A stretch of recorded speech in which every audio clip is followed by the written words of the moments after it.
Kancane kancane uyoze uvuke uyikhethe kalinalo igumgedlela inkosi enkulu uBhombela isitimela samambolo. Ubaba mkhulu mkhulu omkhulu phakade. Amen. Yebo impela izinto zasemhlabeni zonke phela ziphanjanisiwe. Njengoba igumgedlela kade likhuluma ngabo ubuthathu bukaNkulunkulu base-Egypt. Phela labo onkulunkulu base-Egypt abathathu babengakhonzwa. Babekhonza yena uNkulunkulu umenzi wezulu nomhlaba lona babembiza ngo-Ama.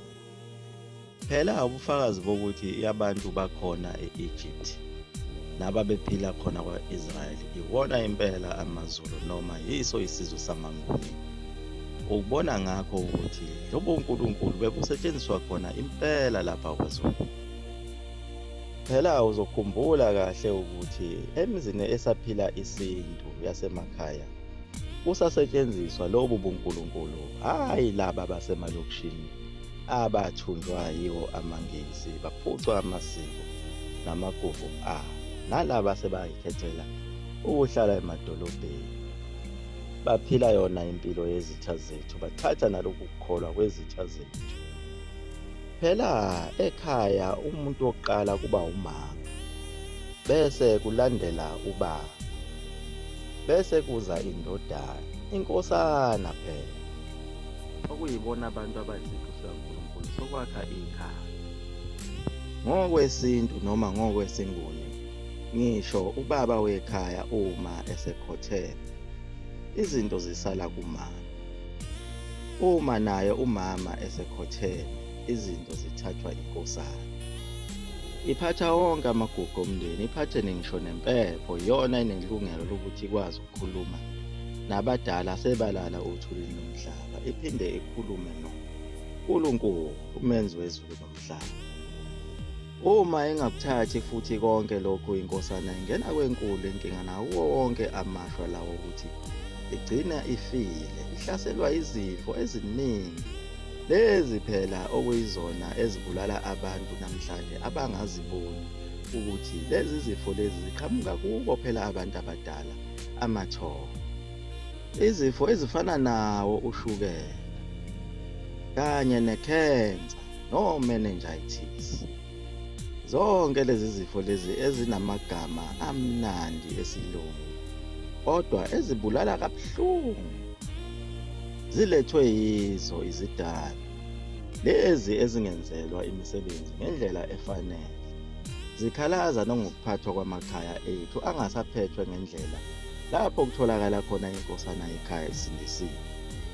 Ilapho kusuke sekonakele kakhulu khona izinto. Phela ukulandela inkolo lena yezitha zethu, uma uwumuntu ongabalulekile ekhaya uzalwa uphakathi nendawo, awubi nayo inkinga, kuba sengathi uyakusebenzela uma inkosana yomndeni ikhona ilandela izinto zekhaya izigcina, bese ucabanga ukuthi uPopayi ukusizile kanti ngenxa yenkosana enakile ikhaya.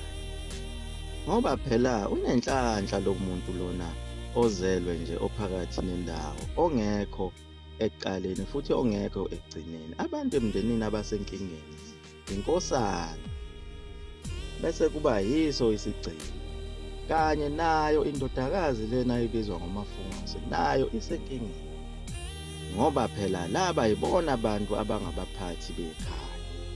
Lona ophakathi nendawo umthole nje eziphuzela utshwala enganandaba nalutho, kodwa uthola ukuthi uyaphumelela uma kodwa inkosana izenza izinto zekhaya lapho abazali bengasekho khona.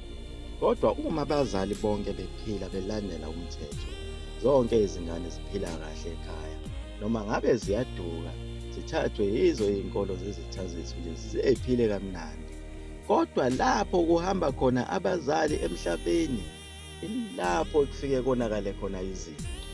Uqale manje ubuke ukuthi awu kade ngiphila kahle ngizisontela kumnandi kukhona ubaba nomama, kwanede kwahamba ubaba nomama emhlabeni, zonke izinto zami zangibhedela.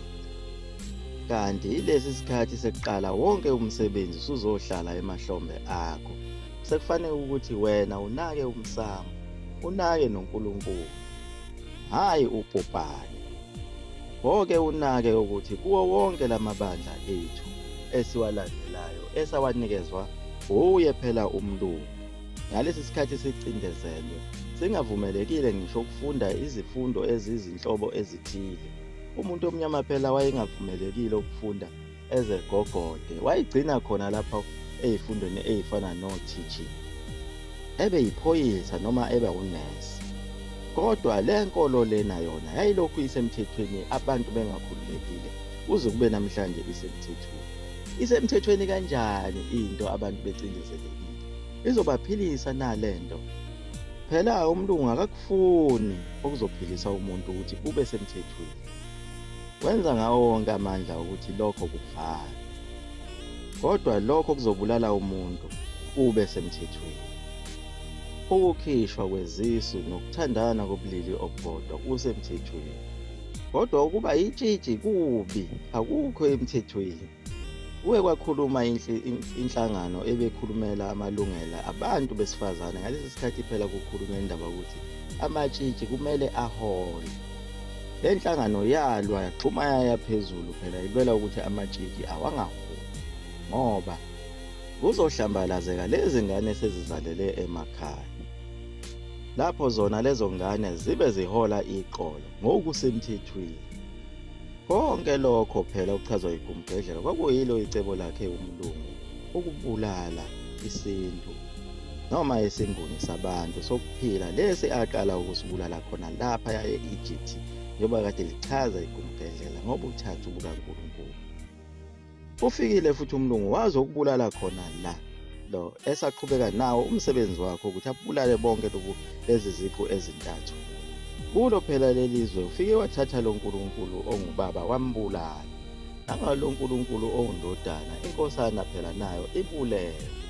Wabe sethatha amandla angasile wawanikeza unkulunkulu ongumama, njengoba phela enzile khona laphaya e-Egypt, lapho athathe khona unkulunkulu ongumama owayebizwa ngo-Aset, washintsha waba u-Isis, waphindwa wamshintsha wathi uMary. Waseshintsha unkulunkulu ongubaba owayebizwa ngo-Osa, wathi usewu-Osiris. Uthe esuka lapho wamshintsha wathi u-Holy Ghost. Wathatha ubunkulunkulu bukandodana owayebizwa ngo-Hero, wathi u-Horus. Uthe esuka wayishintsha wathi isiwu-Jesus indodana. Isuka kude lento yamantaliyane ebulala isintu nesimboli ezezofika kuleli lizwe, njengoba amakhosana ethu izinto ziwabhedela. Phela uma kufe inkosana iphenduke yaba isibotho, ikhaya liphelile lifile lelo khaya. Konke lokho kwakuyicebo lakhe umlungu ukuthi abulale yonke imisamo. Uma ubaba efile nenkosana ifile nomama inikezwe amalungelo angasile, lelo khaya liphelile, ngoba phela nayo ndodakazi omdala lona isithi umafungase naye uzidlela iqolo. Lo muntu omhlophe ujule kakhulu ngoba ubulala ekujuleni komqondo, abulale ngisho umphefumulo. Lichazile futhi lokho ikumgedlela ukuthi umuntu owayethunyiwe ukuthi enze lowo msebenzi uyena uTheophilus 15, lona phela wayibiza ngosonseyiwe, okuyena wayehambela izindlu zabantu abamnyama elandela ukuphila kwabo ukuthi laba bantu beze bephumelele kangaka nje, yini into ebaphumelisayo. Wafunda onke amasiko kusukela eqale emampondweni. Wafunda nokuthi isibaya sisho ukuthini kumuntu omnyama kanye neqhugwane lisho ukuthini. Uma umfazi efake isidwaba wafaka inhloko, lokho kuchazana.